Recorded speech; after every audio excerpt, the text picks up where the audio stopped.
ఇది కడీల నుండి 2 ఎకరాల ల్యాండ్. ఇది డాంబరుడు సెకండ్ బిట్. ఇది రోడ్.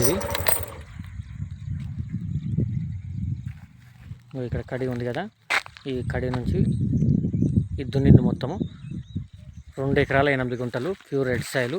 ప్రజెంట్గా పత్తి వేశారు. లాస్ట్ కడి ఉంటుంది, ఆ కరెంట్ పోల్ వరకు వస్తుంది. ఇది